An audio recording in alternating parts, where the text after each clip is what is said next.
Black CEO denied seat by airline manager at JFK shocked when she pulls out her card.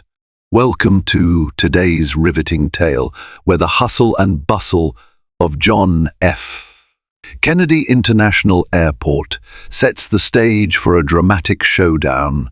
A prestigious black CEO en route to a high-stakes conference faces a chilling confrontation with an overzealous airline manager. What starts as a routine check escalates into an intense struggle over power, prejudice, and destiny. As tensions rise, unexpected twists surface at every turn. Get ready for an astonishing story laced with betrayal, perseverance, and a dose of karmic retribution you won't see coming. Before we dive in, if you're new here, don't forget to subscribe and hit that notification bell so you never miss an update. If you're excited about this story, let us know. If you enjoyed the video, press 1. If not, press O. Your feedback really inspires me to gather more uplifting and meaningful stories.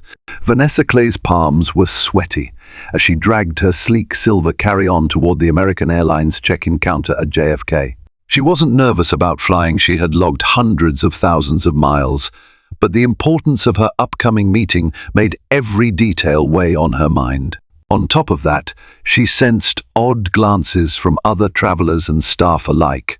At first, she dismissed them as typical airport frenzy, but soon she realized something else was in the air, an unspoken tension, lingering like an electrical current, waiting for the first spark. Despite leading a major tech firm, Vanessa prided herself on modesty. She dressed in a simple black pantsuit, understated pearl earrings, and a silver watch from the Tiffany & Company, collection given to her by her late father. Yet, the moment she approached the check-in counter, an airline manager wearing a crisp uniform and a forced smile stepped forward as if to intercept her. He seemed to ignore the line of passengers waiting. It was unusual for an airline manager to personally greet someone unless they were a high-priority passenger or they felt a need to intervene. "Miss, may I see your boarding pass?" the manager asked curtly. "I haven't checked in yet," Vanessa replied, politely handing over her ID. The manager glanced at the name and made a double take, narrowing his eyes. He momentarily looked behind her, almost as if expecting someone else to step forward. Vanessa felt her pulse quicken. The manager's tone was clipped, and a few heads turned to watch. "Are you sure you're flying in our premium cabin?" the manager asked in a skeptical tone. Vanessa raised an eyebrow. "Yes, I'm certain." He let out a quiet scoff, scrutinizing her from head to toe. She felt the weight of his gaze, a gaze laced with disbelief. Even the couple behind her in line looked unsettled, their curiosity piqued by the manager's attitude. Vanessa's gut told her something was off, and she braced herself for the unexpected.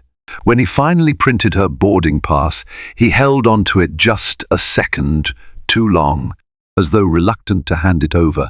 "I'll escort you to the lounge," he said, forcing a polite tone, "so we can clarify your status." The manager paused at the last word, letting it hang in the air. The slight emphasis fueled a hidden tension. Vanessa had run into subtle discrimination before, but this was brazen. She squared her shoulders, determined not to let him see her rattle. The lounge was bustling, business travelers tapping away on laptops, families trying to keep kids entertained, flight announcements echoing through the space. Vanessa's usual routine was to grab a cup of herbal tea, find a quiet corner, and handle last-minute emails. But today would be different. The manager didn't invite her to take a seat. Instead, he led her toward a glass-walled office at the far end of the lounge. "Please wait here," he said, his tone colder than New York's winter wind. Inside that small office, a knot formed in Vanessa's stomach. She looked out at the tarmac through the large windows. Planes soared into the sky, each carrying stories of their own. The manager returned with a second airline employee, an older woman with stern features. They exchanged hushed words that Vanessa couldn't quite catch, but their sidelong glances spoke volumes. The tension in the room thickened. Something was brewing. "Ma'am," said the older woman, "we're having some difficulty verifying your seat assignment. It appears there was a last-minute upgrade, and we're trying to confirm if it was appropriate." Vanessa clenched her jaw.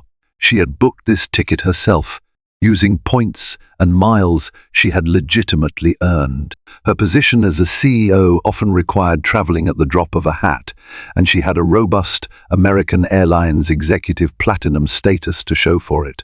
Still, she stayed calm. "I assure you, the seat is mine." The manager's face hardened. "We might need to reassign you if we can't confirm all the details," he said with a condescending air. A swirl of emotions threatened to break Vanessa's composure. She inhaled slowly, remembering her father's guidance. Never let them see you sweat. Resolute, she set her shoulders and locked eyes with the manager, unwavering. "I would like to speak to whoever can make an immediate decision," she said calmly. It was at that moment a thunderous crack reverberated through the airport. A sudden storm front was rolling in, and lightning flashed across the sky. The jolt seemed to startle everyone in the lounge. The manager jumped, but quickly tried to regain control of the conversation. Vanessa sensed the shift. The tension in the airport soared as the gates began announcing potential delays. A perfect tempest of events was unfolding, and she was trapped right in the center. In the flurry of weather updates, the manager stepped out briefly. Vanessa used this time to fish out her wallet, a sleek black leather piece with subtle silver trimming. Inside, among her credit cards, medical ID, and a tiny photograph of her mother, was that revered American Airlines Executive Platinum card. She palmed it gently, considering when would be the best moment to brandish it. But a small voice in her head warned her that timing was everything. When the manager returned, he brought another man in a suit who introduced himself as Paul Sanders, an operations supervisor. Sanders wore a cordial expression that never reached his eyes. "We understand you have some concerns about your seat," he said. "Due to the unpredictable weather, we're consolidating flights. We must ensure all seats are assigned properly." Vanessa calmly handed him her ticket. "Check for yourself," she said quietly, her tone unwavering. Sanders studied her boarding pass, and his eyebrows rose slightly. "HM, this is definitely a premium cabin seat, but the system flagged it," he said, tapping at his tablet. Vanessa noticed him frown, as though reading something unexpected in her account details. His frown turned into a perplexed stare directed at the manager. She watched their silent exchange. They seemed to be wrestling with contradictory information. Did they realize they were about to make a huge mistake? Suddenly the manager cut in, his voice tense. "We might have to downgrade you to economy because of the overbooking situation." A hush fell over the small office. Vanessa felt her heart thunder in her chest, not from fear or defeat, but from sheer indignation. She had done nothing to warrant such treatment. Memories of earlier humiliations, snide remarks in boardrooms, dismissive looks in high-end hotels flashed through her mind. She refused to let it happen again. She rose from her seat, the overhead lights casting a determined glint in her eyes. In one smooth motion, Vanessa pulled out the shining American Airlines Executive Platinum card. She placed it carefully on the desk between them. The older woman gasped, and even the manager seemed momentarily stunned. That was the moment the storm outside seemed to intensify, rattling the windows as if nature itself punctuated her bold statement. A hush fell over the room so thick it practically echoed.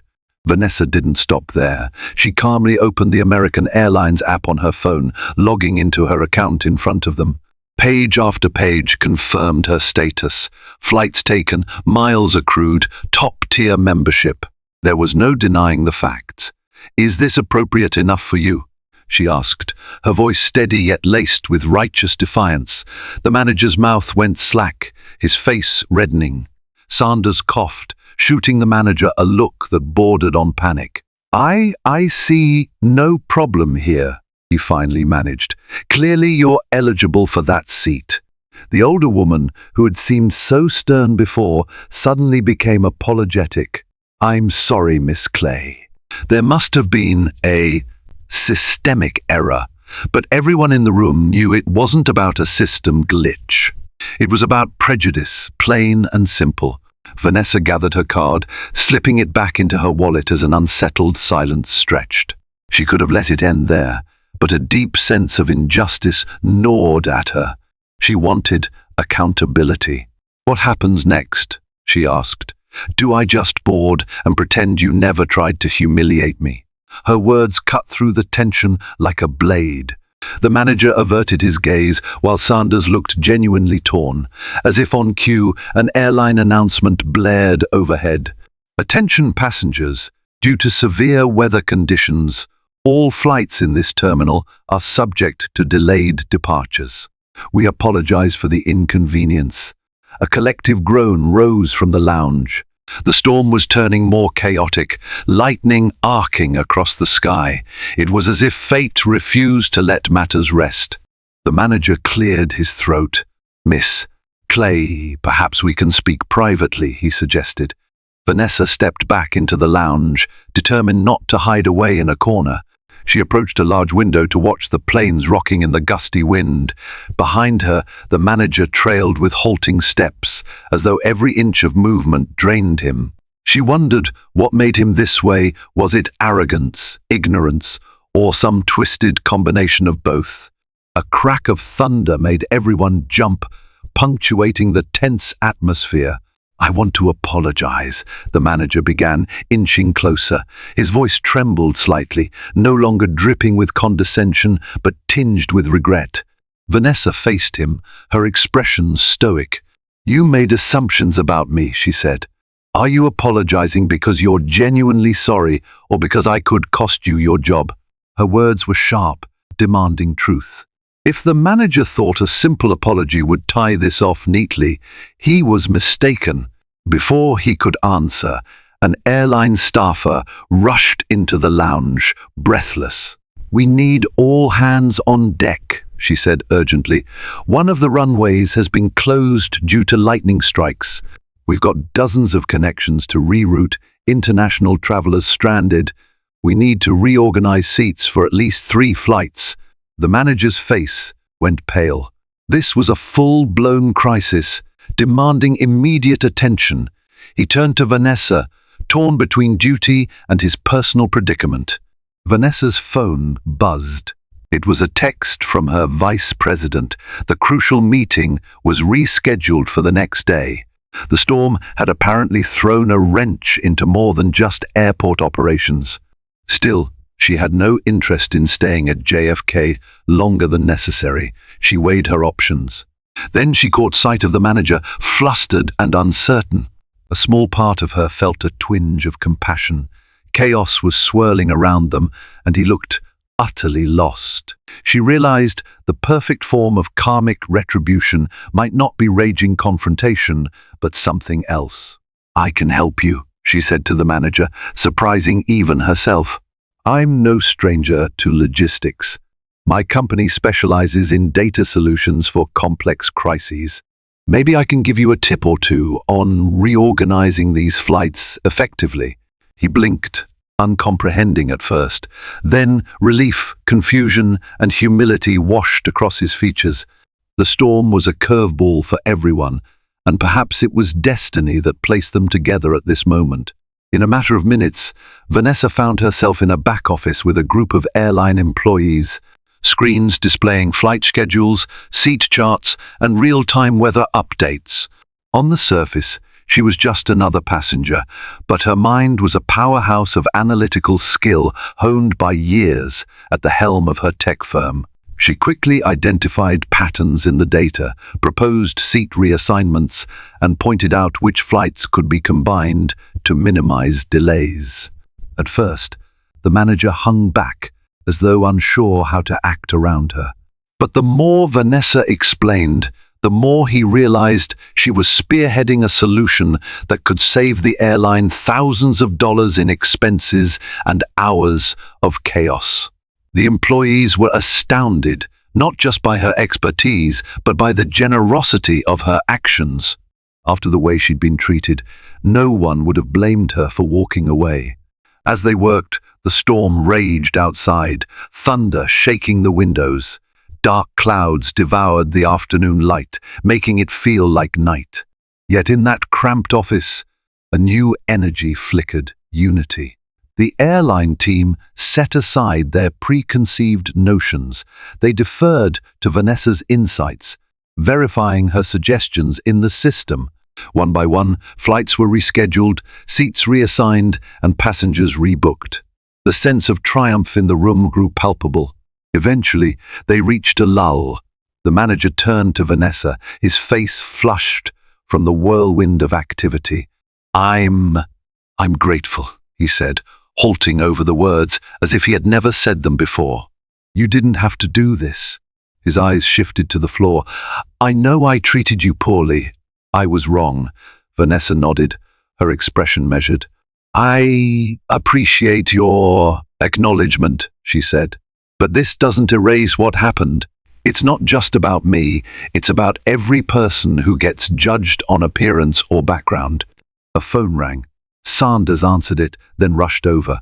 "The airport has just reopened one runway," he announced. "Flights can resume soon, but we'll have to manage them carefully." "Miss Clay, I've got to say, your organizational blueprint is being implemented now." Vanessa felt a wave of relief. Maybe she would still catch a flight out tonight after all. She glanced at the manager. His face carried the weight of what had happened. The tension between them now held something else, a hint of respect. Suddenly, another crisis erupted. A frantic mother burst into the office, tears streaming down her face. Her teenage son, who needed crucial medication, was on a flight that had been diverted to another airport. The airline had lost track of which plane he was on, and the digital updates were lagging. It was the sort of emergency that could spiral if not addressed immediately. Vanessa stepped forward, heart pounding. "Let me see the data," she said. "We'll find him." The manager and a few staffers scoured the system records. The mother's son, Caleb, was supposed to connect through JFK, but had instead been rerouted to LaGuardia. Weather had forced that flight to circle for an hour before eventually diverting to Newark. The boy's phone battery had died, leaving his mother in a panic. Vanessa's mind raced. She hammered away at the keyboard, cross-referencing flight numbers, scanning passenger manifests. Every minute felt like an eternity. Finally, she found a discrepancy. The flight manifest indicated the boy's seat was vacant, but an airline chat log reported a last-minute seat swap. "He's likely been rebooked automatically on a later flight," Vanessa deduced. "It might be leaving from Gate 20 at Newark." She relayed the information. The mother sobbed with relief, and the manager promptly arranged a car service to get her to Newark as soon as possible. As the mother left, gratitude radiating from her tear-stained face, Vanessa noticed a shift in the manager's demeanor. He no longer saw her as just a passenger. The storm outside began to wane, the rumble of thunder now a distant growl. "You've helped us manage chaos, and you reunited a family," he said. Quietly, his earlier arrogance drained. "In all my years with the airline, I've never seen someone handle this kind of situation so decisively." Vanessa simply nodded. Thunder boomed one last time, as if to emphasize the day's drama was nearing its climax. She glanced at her watch. Hours had passed in that storm-lashed haze, and she'd missed her original flight. But a sense of accomplishment replaced any disappointment. She had proven her worth yet again to people who hadn't believed in her from the start. Perhaps that was the story of her life, always having to step beyond what was expected. As the sky opened up, the manager received a call on his walkie-talkie. "Miss Clay's new seat is confirmed," a voice said. "Premium cabin, flight 209, departing in an hour from gate 12. The manager exhaled, relief and humility mingling in his expression.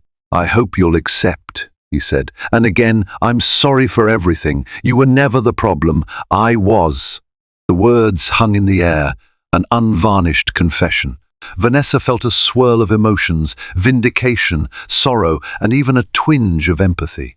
The airline staff had come to respect her in the crucible of crisis. She knew too many people had stories like hers, but perhaps this day planted a seed of change. "Thank you," she finally said, voice steady.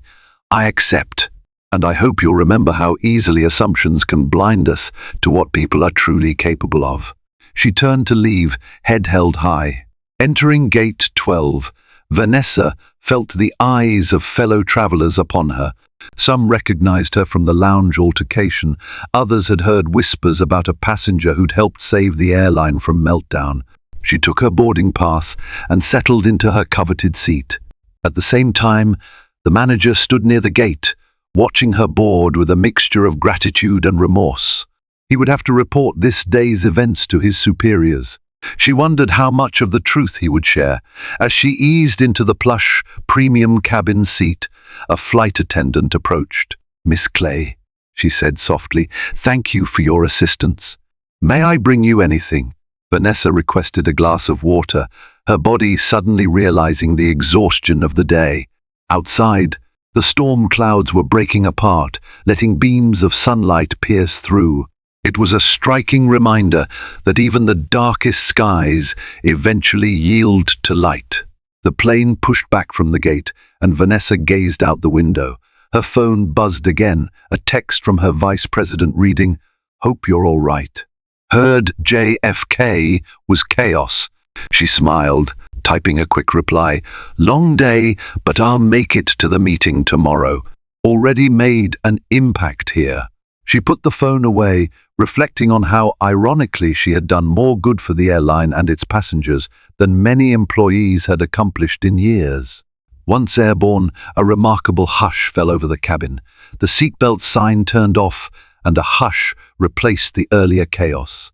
Vanessa leaned her head back, letting the hum of the engines lull her. She thought about how prejudice had almost cost her a rightful seat, how a powerful membership card and her own unwavering resolve had forced the airline to see her for who she truly was. Yet it was the crisis and her willingness to help that forged a deeper karmic lesson. Mid-flight, the captain made an announcement praising the resilience of the staff and passengers. Vanessa could sense the plane collectively exhaling. She closed her eyes, recalling how the manager's face shifted from smug to humbled over the course of the storm. Fate had a knack for weaving poetic justice into life's tapestry. Today, that justice was served not through vengeance, but through demonstrating competence and compassion, a lesson not just for him, but for everyone watching. As the plane began its descent, the flight attendant stopped by one last time, a quiet smile on her lips. "We've all heard about what you did today, Miss Clay," she murmured. "Thank you." Vanessa acknowledged her with a gentle nod. Outside, the horizon glowed with the orange hues of sunset, painting the clouds in layers of fiery color. No one could have predicted the day's events. The dramatic confrontation, the unexpected partnership under crisis, and the karmic retribution that unfolded. When the plane landed, applause rippled through the cabin. It was a tradition on some flights, but tonight it felt charged with deeper meaning. As Vanessa disembarked, she noticed the manager standing at the jet bridge. His posture was different, no arrogance, no condescension, just a man who had learned a very public lesson. He extended a hand tentatively. "Thank you," he repeated. "Sincere this time. I will never forget today. You deserve every success, and then some." Vanessa took his hand briefly. "I hope things change," she replied. "Not just for me, but for everyone else who might face the same doubts and disrespect." With that, she pulled her carry-on behind her, stepping into the terminal.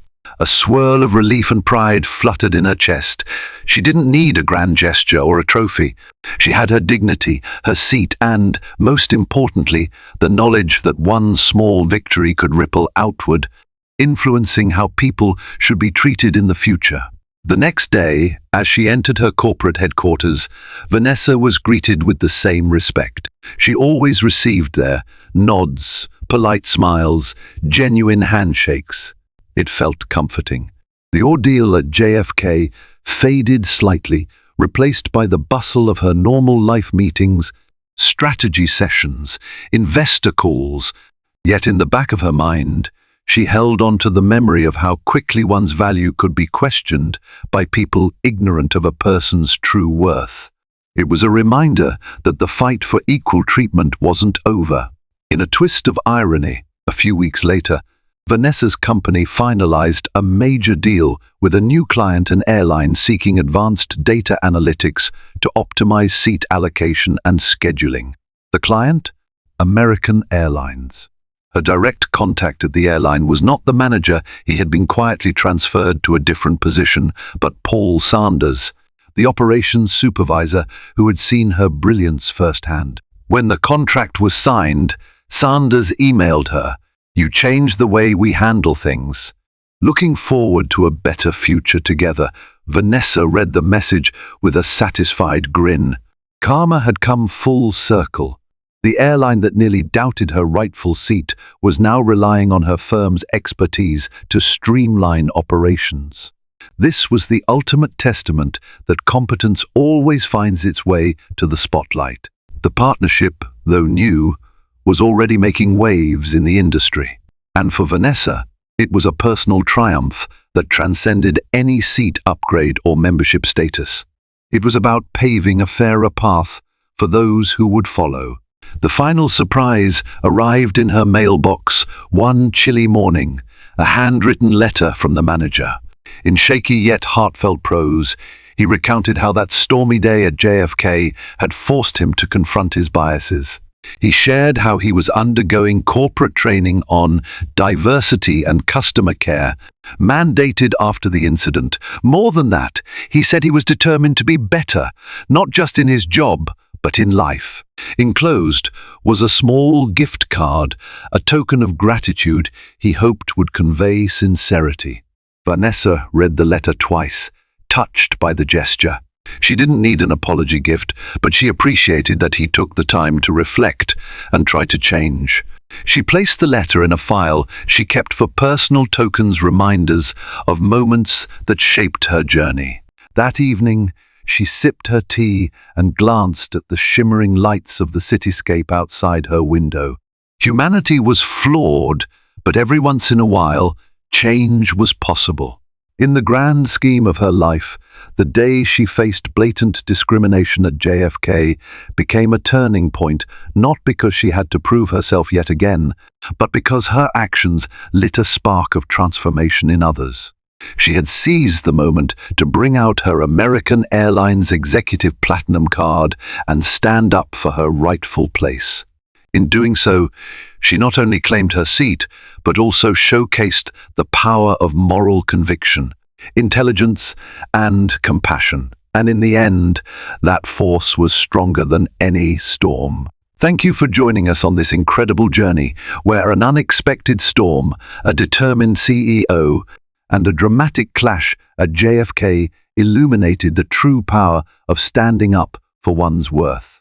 If you found yourself on the edge of your seat through each chilling confrontation, or moved by the story's final moments of realization and growth, be sure to like, share, and subscribe. By supporting this channel, you help us continue to bring you stories that inspire hope, ignite change, and remind us all that standing tall against adversity can spark unforgettable transformations.